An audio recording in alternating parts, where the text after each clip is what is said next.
The story begins on a quiet night in a suburban neighborhood, where a tall, bearded man named Professor Dumbledore appears, holding a peculiar device that dims the streetlights one by one. Soon after, a strict-looking woman, Professor McGonagall, joins him, waiting anxiously. They are both here for something very important. Moments later, a giant of a man, Hagrid, arrives on a flying motorcycle, carrying a baby wrapped in a blanket. This child is none other than Harry Potter. His parents have recently been killed under tragic circumstances, and the wizards know he cannot stay in the magical world just yet. So they decide to leave him at the doorstep of his only living relatives, his Aunt Petunia and Uncle Vernon Dursley. Dumbledore places a letter with Harry, explaining everything, before they quietly disappear into the night. Time passes, and nearly 10 years go by. Harry grows up in the Dursley household, but his life there is miserable. His aunt and uncle treat him poorly, making him do chores, denying him kindness, and always favoring their spoiled son, Dudley. Despite this harsh upbringing, Harry remains humble and curious about the world around him. On his 11th birthday, strange events begin to unfold. Letters addressed to Harry start arriving, but Vernon Dursley refuses to let him read them. The letters keep coming, day after day, in overwhelming numbers, until Vernon panics.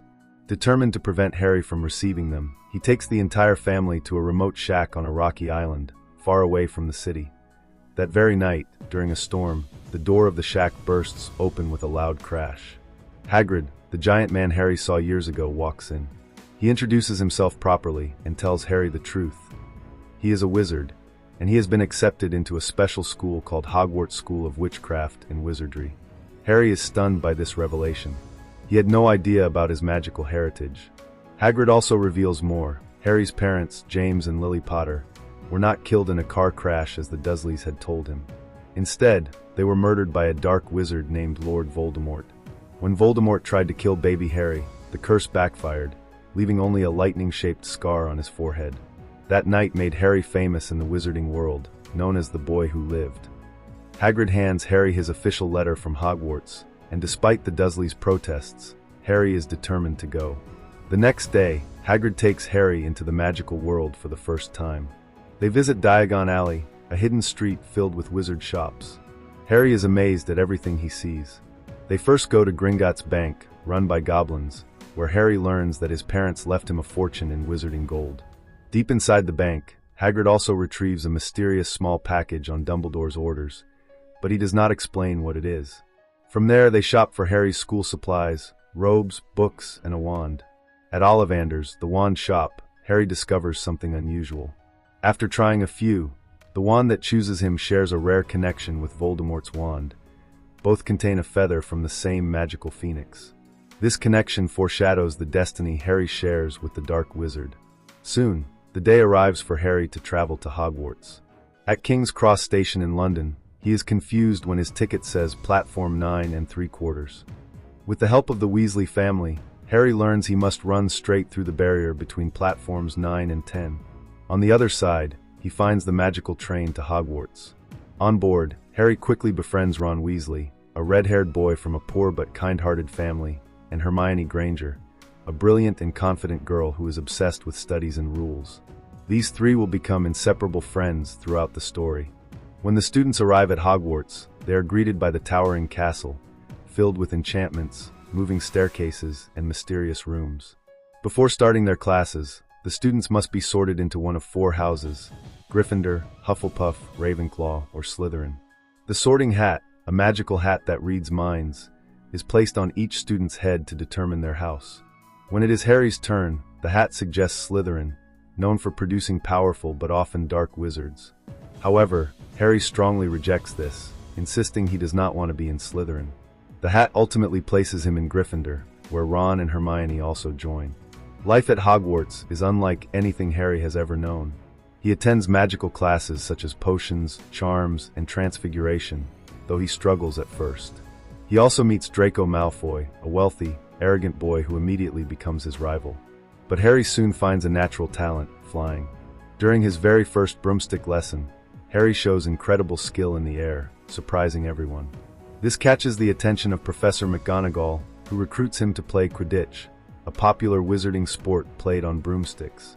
Harry becomes the youngest Seeker in a century, responsible for catching the golden snitch to win games. As weeks pass, strange and suspicious things begin happening at Hogwarts.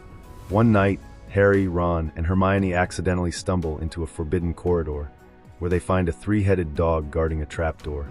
The sight terrifies them, and they quickly realize something dangerous is hidden beneath. Later, during a Quidditch match, Harry's broom goes out of control, nearly throwing him off. Hermione notices Professor Snape muttering under his breath, apparently casting a spell on Harry's broom. She quickly intervenes by setting Snape's robes on fire, breaking his concentration. Harry regains control and miraculously catches the snitch, securing victory for Gryffindor. This incident leaves Harry and his friends convinced that Snape is plotting something sinister. As Christmas approaches, Harry stays at Hogwarts while many others return home. On Christmas morning, he receives an unexpected gift, his father's old invisibility cloak, which allows him to move unseen. Using the cloak, Harry sneaks into the library's restricted section, searching for information about the mysterious package from Gringotts. He stumbles upon a clue about the Philosopher's Stone, a legendary object capable of turning any metal into gold and producing an elixir of life that grants immortality. Harry realizes this must be what the three-headed dog is guarding. The stone is powerful and dangerous, and Harry suspects someone at Hogwarts is trying to steal it. Meanwhile, Harry also discovers the Mirror of Erist, a magical mirror that shows the deepest desires of one's heart. When Harry looks into it, he sees his parents alive, standing beside him. The vision brings him joy but also deep sadness, as he longs for a family he can never truly have. Later, Dumbledore explains to him that the mirror does not show truth or knowledge, only desire. He warns Harry that it can consume anyone who lingers before it too long. As the school year continues, the mystery around the Philosopher's Stone deepens. Harry, Ron, and Hermione gather more evidence pointing towards Snape as the one trying to steal it. They even witness Hagrid acquiring a dragon egg from a shady stranger in a tavern, despite it being illegal. After the dragon hatches, they realize the stranger had asked suspicious questions about how to get past the three-headed dog. The friends become certain that the stone is in grave danger. After Hagrid's dragon incident, Harry, Ron, and Hermione realize things are getting far too dangerous.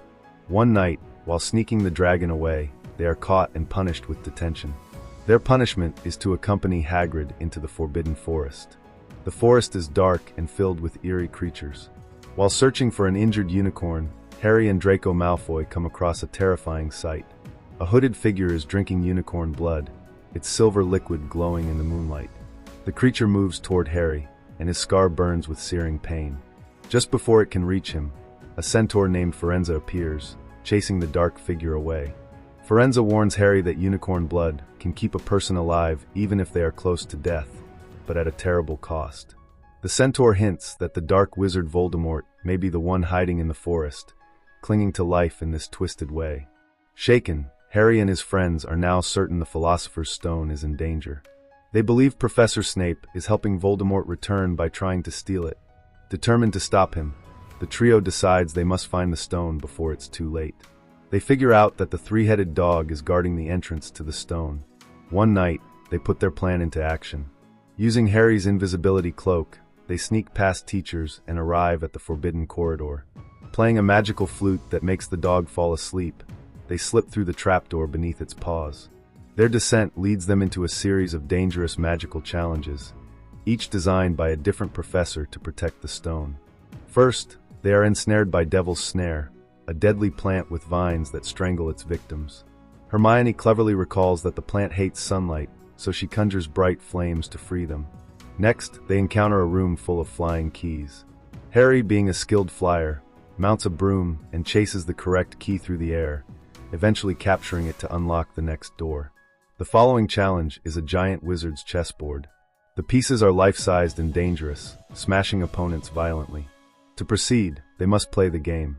Ron bravely takes the role of a knight and directs Harry and Hermione across the board. The match is tense and brutal. In the end, Ron sacrifices himself so Harry can checkmate the king. Though Ron is injured, his sacrifice allows Harry and Hermione to move on. The next chamber is filled with potions and fire, a logic puzzle left by Professor Snape. Hermione uses her intelligence to solve the riddle, realizing only one potion will allow passage forward. She insists Harry must continue alone, while she goes back to help Ron. Harry enters the final chamber, where he discovers Professor Quirrell, not Snape, waiting for him.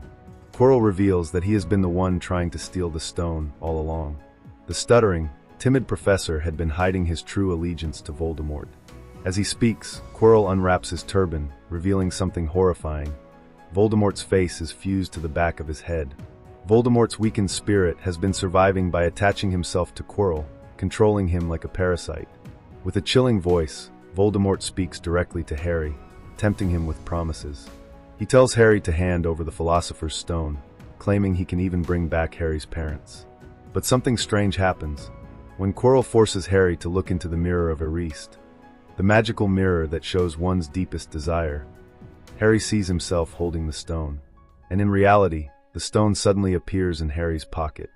Dumbledore had enchanted the mirror so that only someone who sought the stone but had no intention of using it could retrieve it. Voldemort becomes furious, realizing Harry now has what he wants. Quirrell tries to take it by force, but when he touches Harry, his skin burns and crumbles away. Harry's very touch destroys Quirrell, a protection left by his mother's sacrifice years ago. Voldemort's spirit shrieks in rage and escapes from Quirrell's body, passing through Harry before vanishing into the air. Harry collapses from the ordeal. When he awakens, he is in the Hogwarts infirmary, with Dumbledore by his side. The headmaster explains everything. Harry survived Voldemort's attack as a baby because his mother gave her life for him, leaving behind a powerful shield of love that Voldemort cannot touch. The Philosopher's Stone, meanwhile, has been destroyed by Dumbledore and its creator, Nicholas Flamel, to prevent it from falling into the wrong hands. Though it means Flamel and his wife will eventually die, they agree it is the safest choice. Dumbledore also reassures Harry about the mirror. While it showed him his parents, Harry must not dwell on dreams but live in reality. When Harry recovers, he reunites with Ron and Hermione. Soon after, the school year comes to an end, and the students gather in the Great Hall for the final feast. The House Cup, awarded to the house with the most points, is about to be given. At first, it seems Slytherin has won, but Dumbledore awards last-minute points to Harry, Ron, Hermione, and even Neville Longbottom, recognizing their bravery in protecting the stone. With these final points, Gryffindor overtakes Slytherin and wins the House Cup. The hall erupts in cheers, celebrating Gryffindor's victory. As summer approaches, students prepare to return home. For Harry, things are different now. Though he must return to the Dursleys, he has discovered his true identity, made loyal friends, and found a place where he truly belongs, Hogwarts. With a smile, Harry boards the train back, knowing that his adventures in the wizarding world have only just begun.